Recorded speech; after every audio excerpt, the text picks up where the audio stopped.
ईश्वर सब जगह व्याप्त है, ये हम न केवल आभास कर सकते हैं अपितु परमात्मा के साथ, ईश्वर के साथ बैठ कर के रोटी भी खा सकते हैं। एक बड़ा सुंदर सा वाक़या है कि एक 8 साल का छोटा सा बच्चा अक्सर भगवान से मिलने की जिद किया करता था। उसकी अभिलाषा थी कि एक समय की रोटी वो भगवान के साथ खाए। एक दिन उसने एक थैले में 5-6 रोटियां रखीं और भगवान को ढूंढने निकल पड़ा। चलते चलते वो बहुत दूर निकल आया, संध्या का समय हो गया।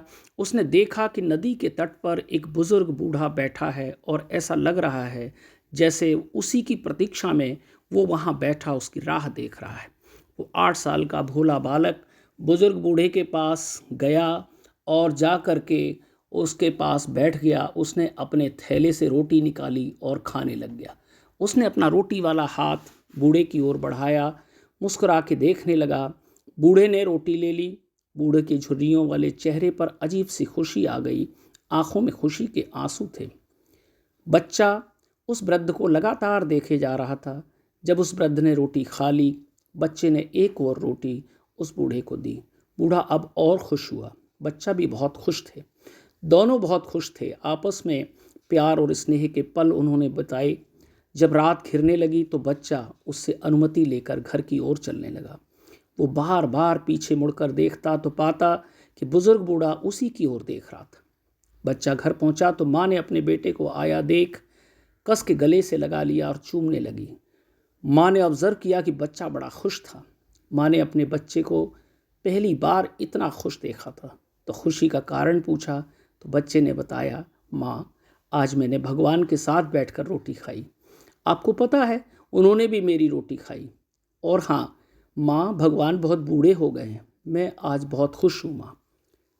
उधर वो बूढ़ा भी अपने गांव पहुंचा तो गांव वालों ने देखा बूढ़ा रोज से बहुत खुश है।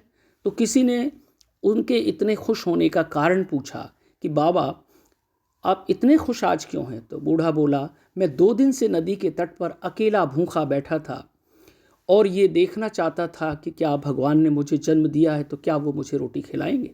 मुझे पता था भगवान आएंगे और मुझे रोटी खिलाएंगे। आज भगवान आए थे, उन्होंने मेरे साथ बैठकर रोटी खाई, मुझे भी बहुत प्यार से खिलाई, बहुत प्यार से मेरी ओर देखते जाते थे, जाते समय मुझे गले भी लगाया। भगवान बहुत ही भोले हैं, बच्चे की तरह दिखते हैं। इस कहानी का सार और अर्थ बड़ा गहरा है। असल में बात केवल इतनी है कि दोनों के ही दिलों में भगवान के लिए सच्ची श्रद्धा और प्रेम था। भगवान ने दोनों के लिए दोनों में ही अपने आप को स्वयं भेज दिया। जब मन ईश्वर की भक्ति में रम जाता है तो हमें हर एक में वो ही नज़र आने लगता है। वही ईश्वर सर्वशक्तिमान और सर्व विराजमान है। केवल अंतर है और परिवर्तन लाना है तो सिर्फ अपने देखने के नज़रिए में।